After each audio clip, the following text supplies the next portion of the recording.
Bora lá! A gente vai conversar sobre um desafio bem comum hoje em dia: como voltar a ler. Sabe, com tanta coisa acontecendo, redescobrir o prazer da leitura parece uma missão impossível. Mas a verdade é que, se a gente quer mesmo, precisa de um plano. E é exatamente isso que a gente vai montar aqui: um passo a passo prático para tirar essa vontade do papel e transformar em um hábito de verdade. Pois é, essa frase aí resume tudo, né? A gente sente isso na pele. A competição pela nossa atenção é feroz. E, vamos ser sinceros, na maioria das vezes, os livros acabam perdendo feio essa batalha para as telas. Então, a grande pergunta é: como é que a gente luta de volta? Como é que a gente consegue reconquistar nosso foco e fazer com que a leitura seja de novo uma parte importante do nosso dia a dia? É isso que a gente vai desvendar agora. Nosso roteiro aqui vai ser o seguinte. Primeiro vamos entender qual é o tamanho do problema, a tal da crise da leitura. Depois, por que vale a pena encarar essa briga, ou seja, os benefícios. Aí a gente parte para a ação com um plano bem concreto e, por fim, algumas ferramentas para ajudar a leitura a fluir melhor. Bom, vamos começar entendendo o cenário, né? A crise da leitura moderna. Ou seja, por que está tão difícil se concentrar num livro hoje em dia? Então, o que acontece é o seguinte: o scroll infinito das redes sociais, ele meio que treina o nosso cérebro para consumir tudo muito rápido de forma bem superficial.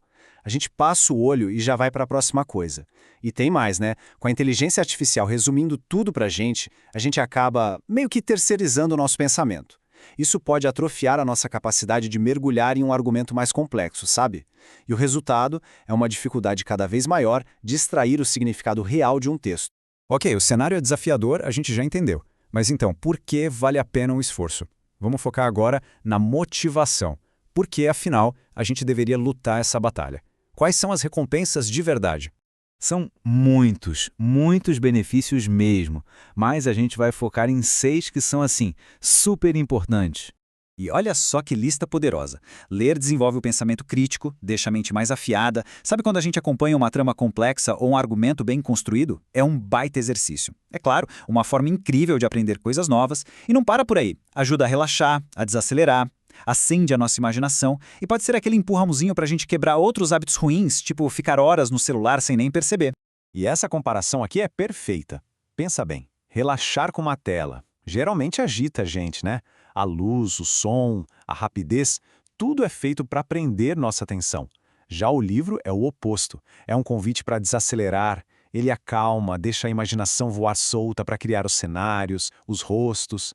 É um tipo de relaxamento muito mais profundo que o consumo passivo de vídeo dificilmente consegue entregar.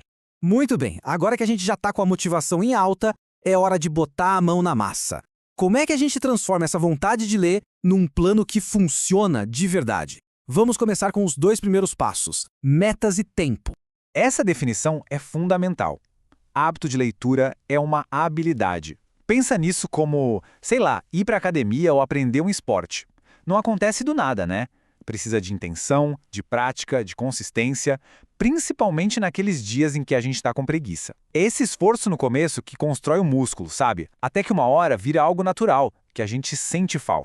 E para esse plano funcionar, o ideal é combinar tipos diferentes de metas. Uma meta grande, anual, tipo ler 12 livros este ano, dá o norte, a visão geral. Aí a gente quebra isso numa meta de páginas por dia. Isso torna a coisa palpável, gerenciável. E, para fechar, uma meta de tempo diário garante que a leitura tenha um espacinho sagrado na nossa agenda. Uma meta ajuda a outra e juntas elas criam um sistema que, olha, funciona. E aqui está a mágica na prática. É bem simples. Olha só. Primeiro, escolhe um livro por mês. Um só. Segundo, pega o número de páginas dele e divide pelos dias do mês. E terceiro, agenda um horário para ler aquele númerozinho de páginas por dia. Se o livro tem 300 páginas e o mês 30 dias, são 10 páginas por dia. Só isso. De repente, ler um livro inteiro não parece mais uma montanha, né? É só uma pequena tarefa diária. E aqui está talvez o pulo do gato. É preciso planejar a leitura. Se não estiver na agenda, com o horário marcado, simplesmente não vai acontecer. A gente precisa tratar esse momento com a mesma seriedade de uma reunião importante ou uma consulta médica. É um compromisso com a gente mesmo. E para conseguir proteger esse tempo sagrado, existem umas táticas que ajudam muito. Coloca um timer, um cronômetro, para não ficar olhando para o relógio toda hora. O celular, desliga, ou melhor, deixa em outro cômodo, longe da vista, longe da tentação. E o mais importante de tudo, Se dê permissão para não fazer absolutamente nada além de ler. O mundo lá fora pode esperar 15, 20 minutinhos. Beleza, já temos o plano e o tempo reservado. Agora vamos para os últimos 2 passos, que são as ferramentas para aprofundar essa leitura. Como a gente melhora o foco e garante que esse hábito vai durar. Sabe aquela situação? A gente senta para ler, super focado, e na segunda página, a mente começa a voar. Ah, preciso responder aquele e-mail. Nossa, não posso esquecer de comprar pão. O que fazer quando a mente começa devagar desse jeito? A explicação é simples. Nosso cérebro é meio preguiçoso. Ler com atenção dá trabalho. Exige um esforço cognitivo grande. E o cérebro, por natureza, sempre vai querer o caminho mais fácil. Então o que ele faz? Ele começa a disparar um monte de ideias, de tarefas, de lembretes, só para tirar a gente daquele trabalho pesado que é a leitura focada. É uma autossabotagem. Mas tem um truque para lidar com isso que é simples e genial. É o método do caderno. Em vez de brigar com esses pensamentos, você captura eles. Deixa um caderninho do lado e quando a ideia surgir, anota rapidinho. Comprar pão. Pronto. Isso tira da cabeça a preocupação de esquecer e libera a mente para voltar para o livro com foco renovado. Funciona que é uma beleza. E por último, mas super importante, ler junto com outras pessoas.